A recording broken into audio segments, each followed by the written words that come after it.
Today's daf we're going to be learning is Chullin daf Hey.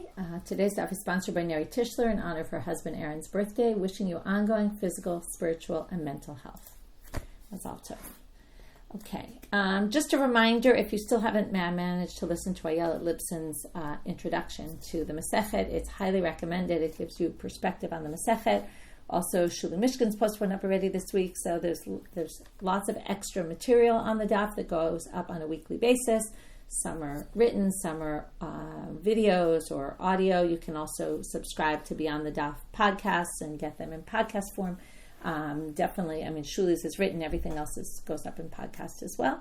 Definitely recommended to spend the extra time when you have a chance to listen. It gives perspective, which we don't always have time to do in class.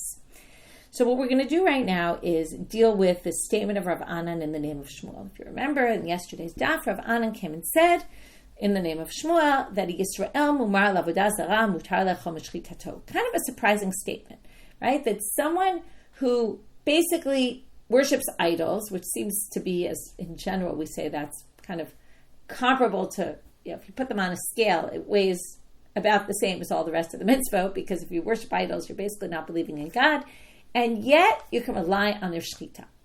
Okay, so the first thing we did is, where does he get this from? And we basically said from Yehoshafat. Now, we're still not completely done with that story, because we said Yehoshafat ate from the meat of Achav. And what we proved yesterday was there's no real way he didn't, because how else would this have really worked out, right? It's unlikely he would have, right? And then in the end, we kind of suggested, well, you know what? Maybe after suggesting all these different possibilities, maybe Achav had his people slaughtering his meat that he and his people ate, and Yehoshafat had his own slaughterers slaughtering his own meat for his people. Then we said, no, he wouldn't. Okay, the last words we had actually start off our daf, and we'll start with those. Lo hava maflig nafshe mineh. There's no way Yehoshaphat would have separated from Achav and eaten by himself. Okay, right, his own food. How do we know this? The Gemara wants to know, Minalan. Why not? Why do we assume that he definitely ate together with them, and didn't set himself aside and eat his own food? Which then would again prove Rav Anan's point that here we have it, where Achav ate the food of Yehoshaphat ate the food of Achav. Achav was clearly an idol worshiper, so it must be that you can trust their slaughtering. Again, Achav obviously was the king; he wasn't slaughtering, but the point is, it was under his, his people. Must be as if he did it, right? His people are no different than he was. So, Ilema midachtiv. Now we're going to we're in Divrei Yamim, the story in Chronicles. The story also appears, as many stories appear, in Sefer Melachim, and then there's a parallel story in Chronicles, in Divrei Yamim. So now we're in Sefer Melachim, the same story. And when they make this pact together, right, it starts off with the pact of the marriage, then it moves to the pact for the war, right, that Achav seduces him to come out to war with them. Now, Minalan, Ilema midachtiv kamoni kamocha kami kamecha. Maybe it's because, how do we know that he definitely ate together? Yehoshaphat ate with Achav and didn't have a separate slaughtering station there with his people. Because he says to him, Kamoni kamocha kami kamecha. I'm like you. This sounds a lot like Ruth and Naomi, right? I'm going where you are. I'm going to be with you. Kami kamecha, my nation is like your nation. Okay, but and that meaning I'm with you. I'm going to eat your food. Well, Ela me'ata, the next words are, Kisusai kisusecha. Your horses are like my horses. Okay, now, we don't eat horses. Horses aren't kosher. So, hachinami, right? Ela me'ata, because I say hachinami, what he's saying, whatever horses you eat, I'll eat. In other words, if he's trying to say in that statement, I'm with you halachically and I'm going to eat whatever you eat, well, the horses don't really fit. So, obviously, that statement, Ela dahave asusecha tahave asusai. What that means is whatever happens to your horses will happen to my horses. Hachinami, my dahave alach ilave amach, tahave alai ilave ami. What he's saying is, I'm going to war with you. Whatever happens to your horses will happen to my horses. Whatever happens to your nation will happen to my nation. Whatever happens to you will happen to me. In other words, I'm with you all the way in war. This has nothing to do with eating food together. So that's not going to work. But we do have another source, which is Elamehacha, Umelech Yisrael v'Yoshafat Melech Yudah, Yoshvim ish al kis'o, Melubashim begadim begoren, Petach shar Shamron. Also there in Sefer Melachim, this is in Melachim Aleph, chapter 22. Both these psukim are from there. So the king of Israel, which is Achav, and Yehoshafat are sitting each on their chair, wearing clothes, right? Obviously they mean royal clothing, in the Goren. Okay, the Goren is either like a storage house or a threshing floor, in the entrance of Shar Shomron. Okay, in the entrance of the gate of the city of Shomron, which was the capital city. Okay, now, this pasuk doesn't really seem to be telling anything about eating food, so how do we get it from this pasuk? It seems like a pretty simple pasuk, but there's one big problem in this pasuk, which is my Goren. What is this Goren in the Shar of Shomron? What generally happened in the entrance to the city? First of all, it's where the court sat, the elders are in the Shar. There's things that go on there, but there's definitely not either a storage house or a threshing floor. Ilem, a Goren mamash, if you're going to say it's really literally a Goren, Atu Shar Shomron, Goren have it. What, you think there was a Goren in the Shar of Shomron? No way, no how. Ella, it must mean ki Goren. It was like a Goren. What is the Goren? You might remember this from the Mishnah in Sanhedrin. Ditnan Sanhedrin haita kechatzi Goren agula. The way they would sit in the Sanhedrin was like a half of a Goren. It means a semicircle, because a Goren is round. It's a semicircle, and we're going to basically say it's so that they could all see each other. And what do you see from here? When it said the Goren, what it means is they sat together in judgment. That means that they were together in Jewish law, and that whatever, right, he basically ate the food. He relied on him because they were all together in the court. Okay? And now it's definitely a weird proof, but from that pasuk, they assume that it's clear that they were together. Okay? Together in all sorts of things, which would then include also eating food together. Okay. So now we're done with the first part of Rav Anan or Shmuel, which is, where does he get this from? That you can eat the shchita of someone who is a mumar for avodah zarah. Okay, who again is someone who basically, in general, worships idols. Not like they did it on a one-off, but they don't keep that halacha. They worship idols like Achav. You can still rely on their slaughter. Now we're going to try to bring the next, until we get to basically Amud Bet, we're going to go through number one. We're going to bring two sources to try to support Rav Anan from other sources. One from the Torah, or the Tanakh, and one from a braita. A braita we actually already saw, and we'll explain when we get there.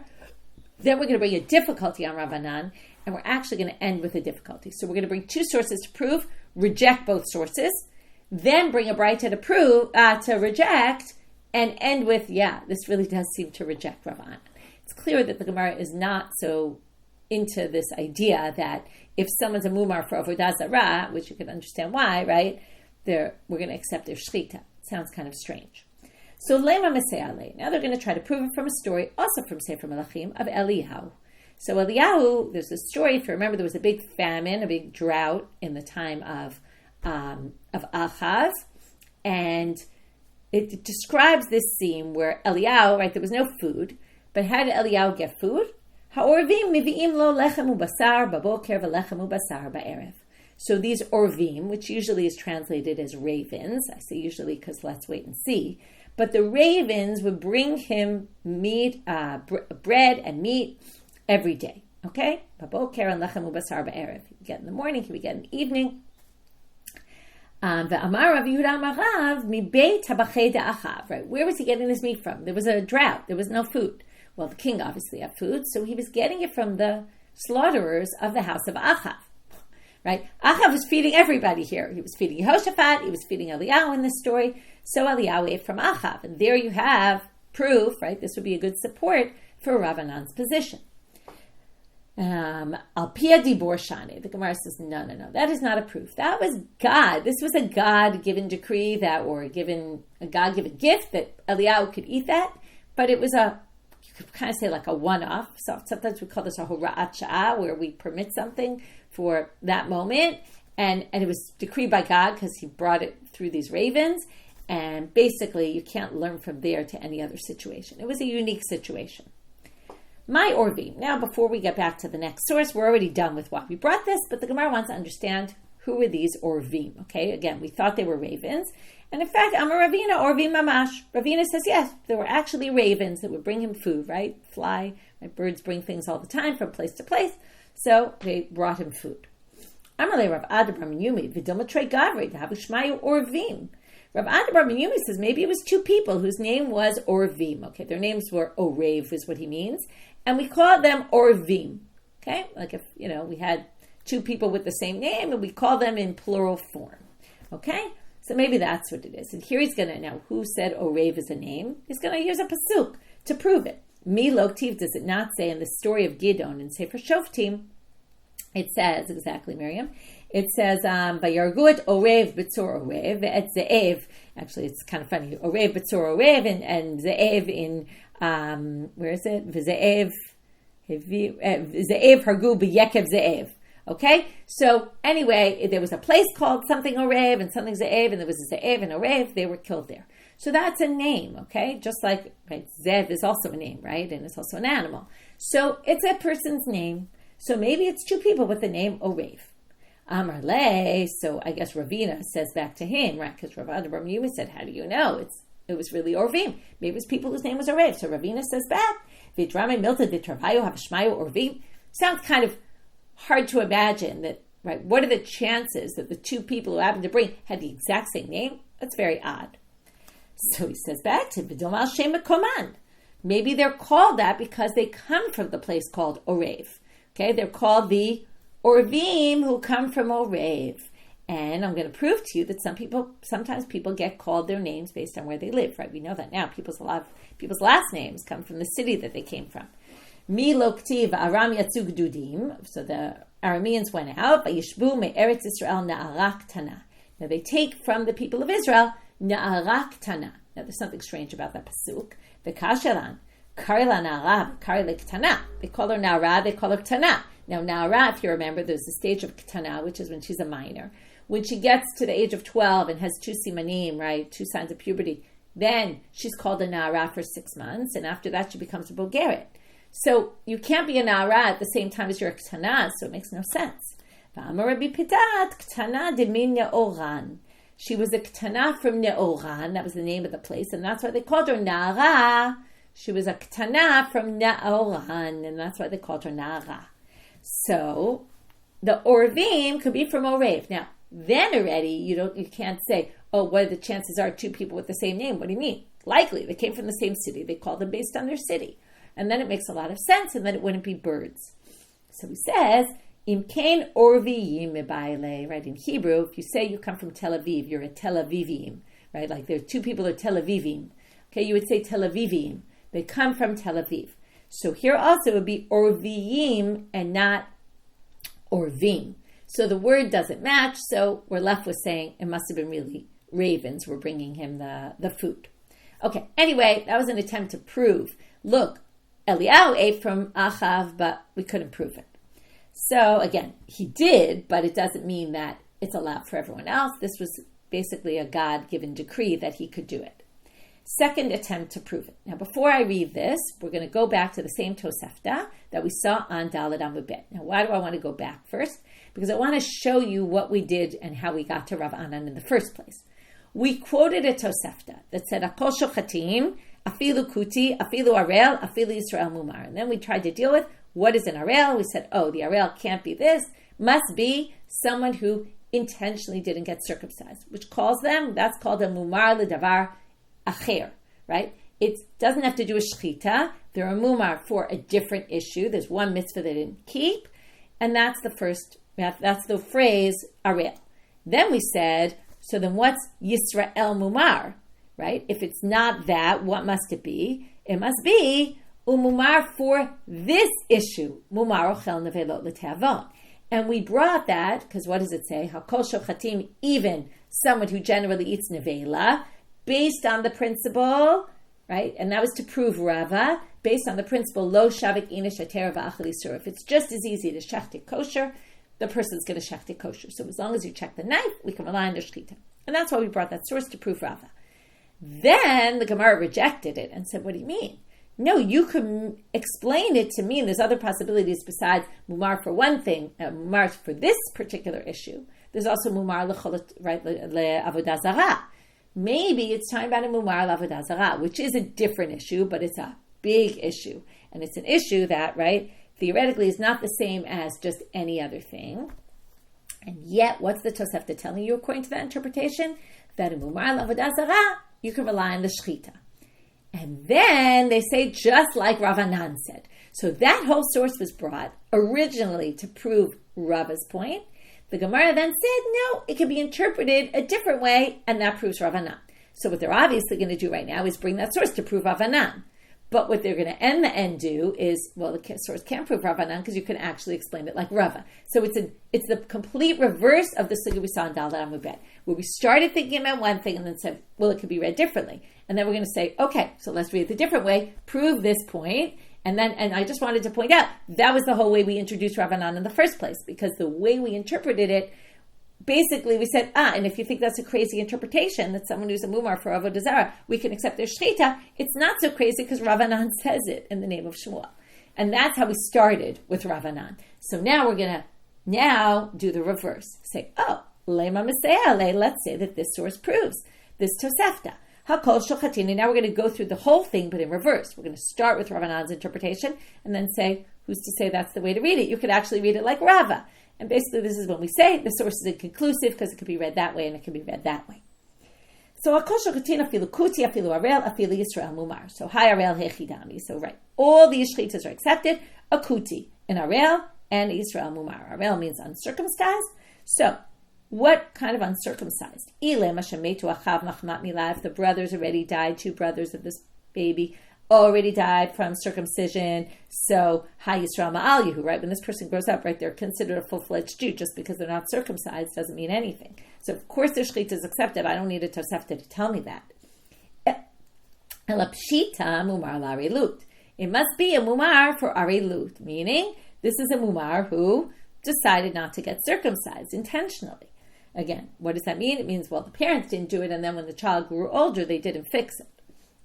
But then, how do we explain the other part? If it's because a person's a mumar for one issue, there's one halacha they don't keep, and it's also a different issue, right? It's got 2 things, echad and acher. It's both. It's one issue and not the issue that we're talking about, not shchita. It has nothing to do with shchita. Well, hainu mumar la'arilut. Now, if you say that the next mumar, right, there's 2 things. There's the arel and there's the mumar. You can't say the mumar is for davar echad, for one issue, because then that's exactly the same thing as mumar la'arilut. And mumar l'avodah zarah, is it not a mumar l'avodah zarah? Uchid Rav Anan, and that would prove Rav Anan. It must be not for one thing, but for one thing, but one thing that's worth so much more than everything else. And yet it's teaching us even that you can still accept their shechita. And that would prove Rav Anan. To which now we're going to suggest, no, this is something else, right? Or could mean something else. We just don't know. But you can't use it as a proof if you're not sure what it means. No, you could say, a mumar l'avodah zarah, we do not accept the shechita against Rav Anan. Now, what would be the reason to say this? Because it said, avodah zarah is so strict, right? So severe that anyone who denies, right, who basically denies God, is like they're denying the entire Torah, right? If you worship idols, you're basically denying God. That's basically like ignoring everything in the Torah. So we can't accept their shechita. So what is the mumar then? Mumar la'oto davar, right? It's mumar on that issue, meaning uchid Rava, right? As Rava said, it's a mumar ochel nevelot l'teavon. It's someone who eats meat, non-kosher meat, because, right, when they're hungry, to satisfy their appetite, but not because not a case of worshiping of Avodah Zarah, right? And again, what's the theory? Even though they eat nevela and they go to places where, either whatever, right, and they eat non-kosher meat, when it's not as easy to find kosher meat, it doesn't mean that when they have an animal in front of them and they're going to slaughter it, they're going to do it the wrong way, right? They're not going to mess up the slaughter on purpose. Right? And when it's just as easy to slaughter it kosher, they're just going to slaughter it kosher. So we can rely on them. And that's what it means, or that could be what it means. So that's why I said we came full circle. We started Rav Anan because of that source, because we read that source the other way. Now we try to read it that way to prove Rav Anan. They say, no, but it could be read the way we originally said, proving Rava. Okay, so far, how do we know that Achav and Yehoshafat actually ate together? Prove that from the Sanhedrin, the Goren issue. Then 2 attempts to try to prove Rav Anan unsuccessful. Okay, Eliyahu, unique, God-given decree. And second one, we don't know what that mumar means. So could mean avodah zarah, but it could mean not. Meitive. Now we're going to bring in difficulty, and this is where we're going to knock out Rav Anan basically and say, okay, this source definitely doesn't work with Rav Anan. This is a source about sacrifices, and it's a pasuk about the korban ola. Adam ki akriv mikem korban laHashem min habeima. Those are the words we're going to focus on. It's in the second pasuk of Vayikra. A person who sacrifices from among you, that's going to be one of the key words, a korban to God from an animal. Okay, we're going to come back to the animal as well. We're going to take it completely out of context because the animal here in the pasuk is obviously what's being sacrificed. We're going to move it into later the person sacrificing. Okay, but hold off on that. So first we're going to say mikem velo kulchem. Mikem means a person from among you, but not all of you. Mikem is always limiting. Not all of you can bring sacrifices. Okay, what does that mean? Lehotzia tamumar. God does not accept sacrifices of a mumar. A mumar is not allowed to bring sacrifices. Mikem, another drasha on this. Now, from among you. Before we focused on the from, now we're going to say from among you. You meaning Jews, not non-Jews. So what are we going to say here? Bachem chilakti velo ba'umot. The distinction I make here between those who keep the commandments, don't keep the commandments, those who don't cannot bring korbanot. I don't make that same distinction among non-Jews. Any non-Jew wants to bring a korban can bring a korban. It's actually interesting. It's a leniency for non-Jews. They can their korbanot they can bring. Okay, we talked about Gentiles bringing korbanot in Zvachim. Okay, we won't get into it now. Min habeima. Okay, now, I told you we're going to switch this. Min habeima is the animal that you're bringing, okay, as a sacrifice. But they're going to say min habeima is talking about who can bring sacrifices. And obviously animals can't bring sacrifices. Lahavi, is total drasha. It's definitely not the simple reading. Lahavi b'nei adam shedomim lebeima. That's to tell you people that are like animals are allowed to bring sacrifices. Okay, what does this mean? Mikan amru mekablim korbanot miposhei Yisrael kadesh yachzeru lehem b'tshuva. Okay, this seems to completely contradict the first line. This says, you can bring korbanot if you're a Jew who sinned. Why? Because God wants you to repent. So the korbanot will bring you back in. Mikan amru, okay, chutz mean there's just 3 exceptions to the rule. Hamumar, okay, someone who's a mumar, which we're going to have to define what this is. We basically said mumar, no. Then we said poshei Israel, which is really like a mumar, yes. And then we said mumar, no. It's very confusing. Okay, don't worry if you didn't understand any of this yet. Umenasechet hayayim, one who offers libations to idols, which basically is going to include all of idol worship. And mechalel shabbatot b'fer hestia, and someone who desecrates Shabbos in public. Hagufakasha. Okay, so this braita, at this point, we're going to just say it makes no sense, right? It contradicts itself. Amarta mikem velo kolchem lo tziyat hamumar. It says no mumar can bring sacrifices. V'hadartani mekablim korbanot miposhei Yisrael. And then it says you can accept korbanot from people who sin, which is basically the same thing. Halokashia. So how are we going to explain this? Depends which type of mumar, which is what we keep distinguishing. Reisha mumar l'kol Torah kula. The first line is a mumar who doesn't accept anything in the Torah. Then korbanot are not accepted. They reject all of Judaism. Mitziata mumar ledavar achad. When it says poshei Yisrael, it means those who sin in one particular issue. They don't accept one of the mitzvot. Okay, that resolves it very well, but what's still left? Well, what's the third line talking about then? We accept from poshei Yisrael, just not a mumar. So, what do we do with this line? What kind of mumar are we talking about there? We kind of already have everything covered. If it's a mumar for all of the Torah, we already discussed that in the first line. If we say it's only on one issue, well, then that would contradict the middle line, because the middle line just said we can't accept their korbanot. Now they're going to reread that line and say, this doesn't mean what you think it means. It's not 3 things, a mumar, minasechet hayayin, and mechalel shabbat b'topa for hestia. It's 2 things, and it reads like this.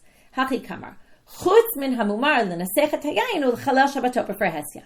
It's saying a mumar specifically. In other words, there's the whole Torah, there's 1 mitzvah, and then there's 2 mitzvot that each one, if you do them, if you don't keep them, it's as if you transgress the whole Torah and we won't accept you.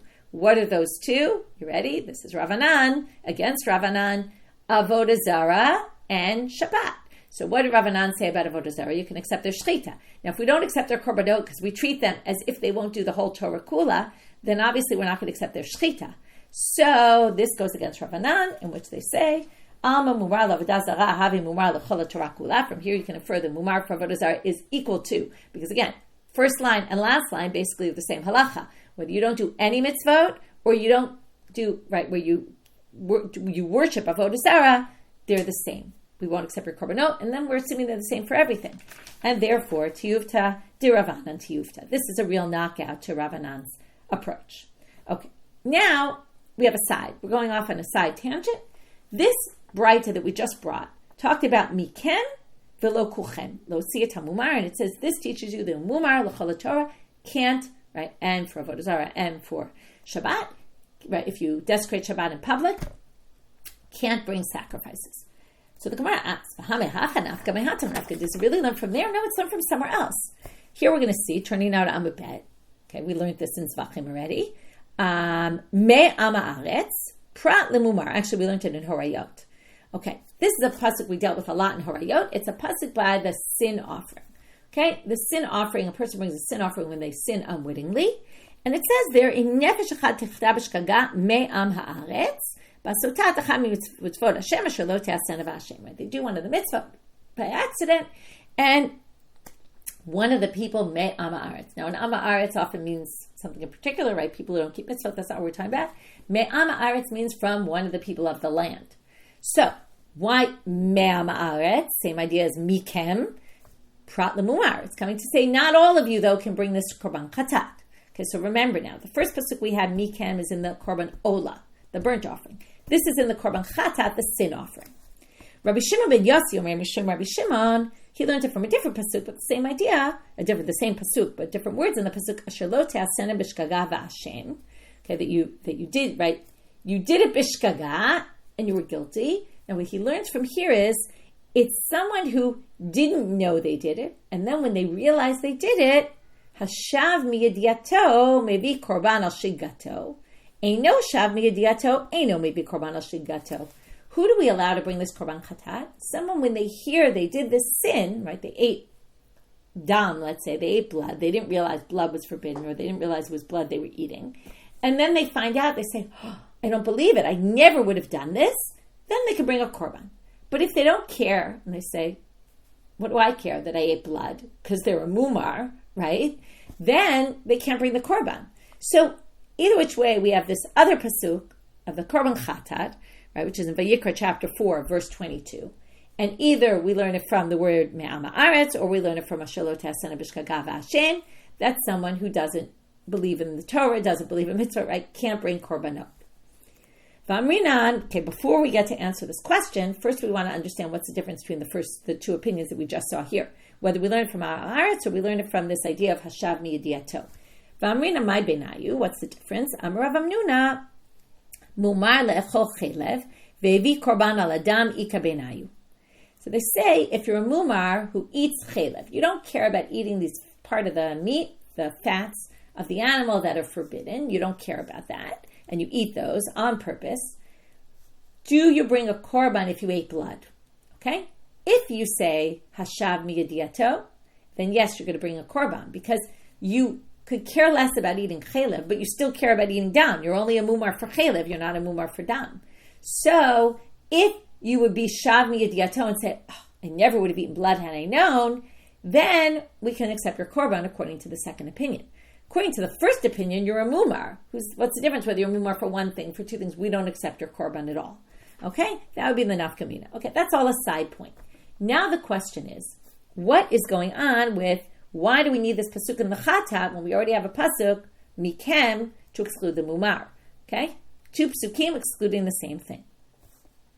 So they answer, one is by the sin offering, one is by the burnt offering, and we need them both. Now here we get into an interesting theory about these korbanot. If you had it by a sin offering, you might have said, that's why God doesn't accept sin offerings from people who don't really repent, because mishum de la kaparai. What's the point of the sin offering? It's to atone. And if you're not going to, right, you can't just do a technical action and get atonement, right? Right? You get atonement when you really mean it. If you don't care, then you're not going to be worthy of getting atonement. Avalo ola didolonhu emalakabel mine. But an ola is just a gift to God. Anyone can bring a gift to God, right? Gentiles who don't necessarily even believe in God can bring a gift to the temple. So an ola, maybe anyone can bring. So if we had it by the chatat, we wouldn't necessarily know that by the ola, a mumar also can't. So they had to tell you, even an ola, which is just a gift, we don't allow it. V'yesh min an ola. Now we have to have the reverse. So just put it by ola, and we would have known, obviously, chatat. But no, because you could also explain the logic like this. Yesh min an ola mishum delav chiyuvahu. You might say ola, the mumar can't bring, because anyway, an ola is always voluntary. Now there are korbanot ola that are obligatory, but those are either public ones, which is not what we're talking about. We're talking about, right, communal ones. We're talking about individual. And even there are some that individuals have to bring, but that's a very particular niche, like a nazir or a metzora. We're not talking about those. We're talking about, generally, that pasuk is talking about an ola if somebody brings a voluntary offering. So it's not voluntary. I'm sorry, it's voluntary. It's not obligatory. So if we just had that, we'd say, fine. God doesn't allow a voluntary offering from someone who doesn't believe in God or doesn't keep the mitzvot. Avachatat dichiyuvahu ema lekabel mine. But if it's a sin offering, which is an obligation, maybe God will accept it. Tzricha. And that's why it needed to say in both places. It's a very interesting concept here that a mumar, right? First of all, we get into, what's the purpose of these korbanot, and then how would that affect whether someone who, doesn't keep the mitzvah would or wouldn't be allowed to do it. And we also have the difference between, right, a sin offering and a burnt offering in terms of their value and what their purpose is being brought to the temple. In any case, we have this interesting idea that we learned that Gentiles, any of them can bring, but when it comes to the Jews, God is very particular. It said, if you're not going to keep the commandments, then I'm not going to accept your korbanot. Okay, that's at least the way the rabbis darshan the psukim. Okay, so that was all an aside because we got here, because we brought this source to say the mumar, remember there were three parts, and the first part and the second part, and the last part seem to be saying the same thing, which is the second part must be a mumar lavodah zarah, and that's treated no differently than a mumar for the whole Torah. So we're basically going to say that's equated, and that knocks out Rav Anan. Now, before we move on to the next section, we have one more thing to resolve, which is going back to something mentioned in that same braita mikem. We took that phrase mina beima, which is really talking about the animal being sacrificed. We switched it to be the subject of the person bringing the korban. If he's like an animal, right, meaning if he does sins, okay, but there we said mumar for one issue, and we will accept the korbanot. But we took beima and used it as a negative phrase about people who are not great, okay, people who sin. So anytime it says animal, we're going to say it's talking about a bad person kind of thing. Okay, it says man, right, a human and an animal God will redeem. What are we talking about here? What kind of category of people will be saved here? There are people, arumim here is a positive word, not always, but here it's a positive word, or ma often means trickery. But here it means trickery often comes from smarts. This is a very wise, smart person, knows how to do this.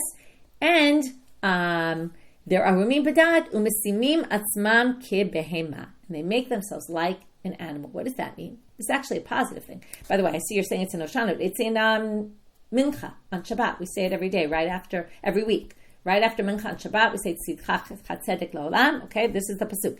Tzidkacha Karei El Mishpatech Tom Rabba Adamu Me'emat Toshi Hashem.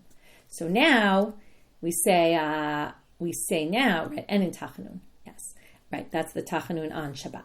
So now Rav Yehuda says in the name of Rav, these are people who are very wise and very smart, clever would be a good word, but they make themselves like animals. That means they're not arrogant about it. Okay, they don't flaunt their knowledge and I'm so smart and I'm so great.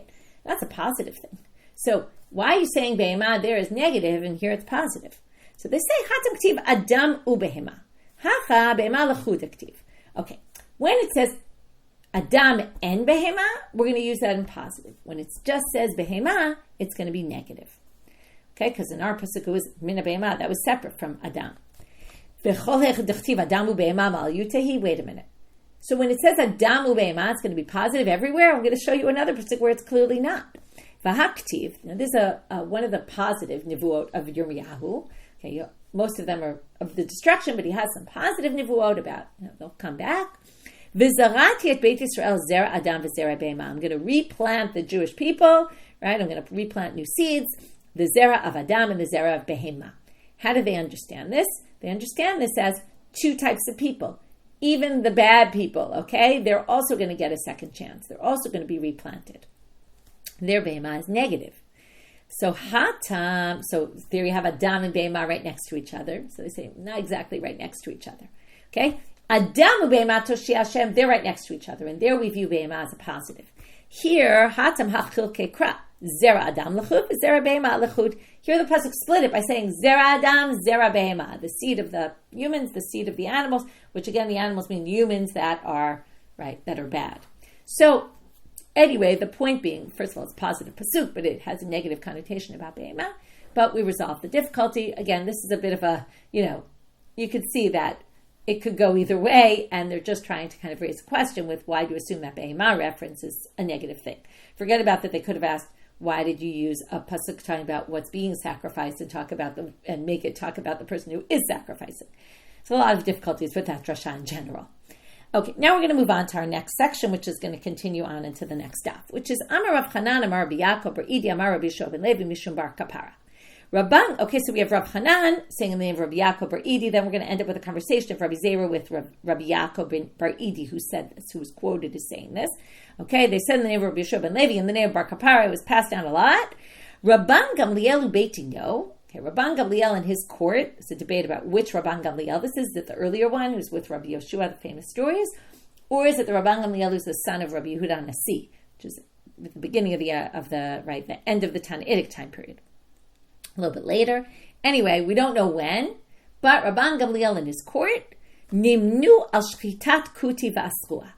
They voted to basically say we will no longer accept the shchita of a kuti. Now, Amar Rabbi Zera, the Rabbi Yaakov Bar Idi, Shema lo shama Rebbe, is it possible that he's calling him Rebbe, not Rabbi Yehuda Nasi Rebbe. He's saying maybe you, Rabbi Yaakov Bar Idi, is it possible you didn't hear this? Ela b'she'en Yisrael omer agabav. Maybe this means when there's no Jew watching, okay? But if there's a Jew watching, we should be able to accept their shchitas. Okay, obviously Rabbi Zera was a little perplexed by this. Like, why wouldn't we accept their shchita? In other words, what does it mean ligzor al shchitat akuti? So he says it must be when there's no Jew watching. But if there's a Jew watching, right, we already learned this. It should be okay. So Amalei says to him, you seem like someone who doesn't know his stuff. Okay? Why? Did Rabban Gamliel and his Beit Din need to come and tell you can't eat from the meat of a kuti if there was no Jew watching? What do you mean? We know that was already in place. That wasn't Rabban Gamliel and his Beit Din instituted. That was a basic law. A kuti shchita is accepted only if a Jew is watching. Right? If a Jew's not watching, it's not accepted. So if Rabban Gamliel and his Beit Din are coming to change something, they're obviously saying, we're not going to accept it even if a Jew is watching.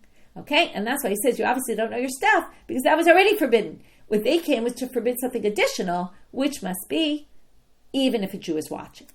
So now the big question, which we won't have an answer to yet today, we're just going to bring a source from which they'll derive the answer, but we'll have to wait to get the answer. Kibla mineh or lo kibla mineh? When Rabbi Zera heard this from Rabbi Yaakov Bar Idi, did he accept what he said and then agree that Rabban Gamliel forbade even when a Jew is watching, or did he stick to his original position? Tashma, let's learn it from here. Now we're going to have a thing that transpired.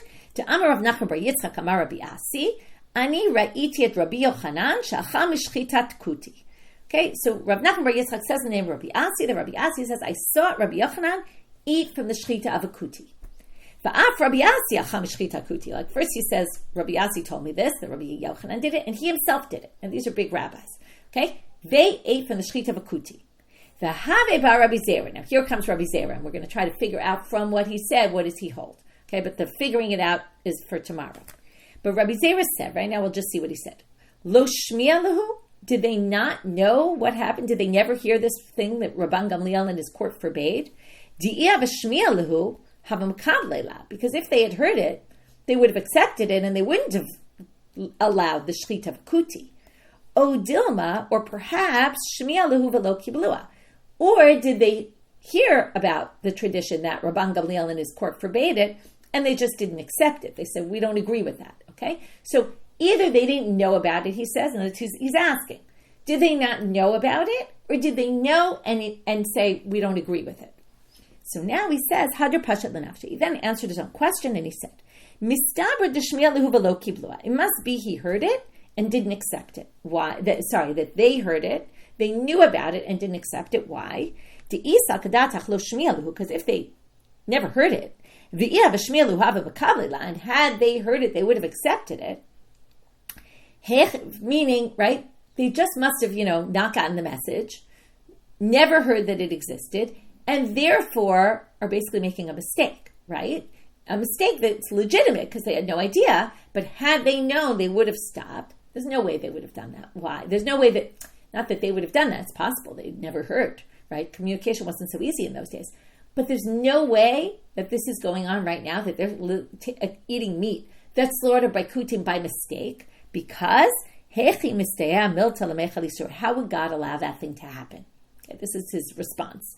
Okay? If the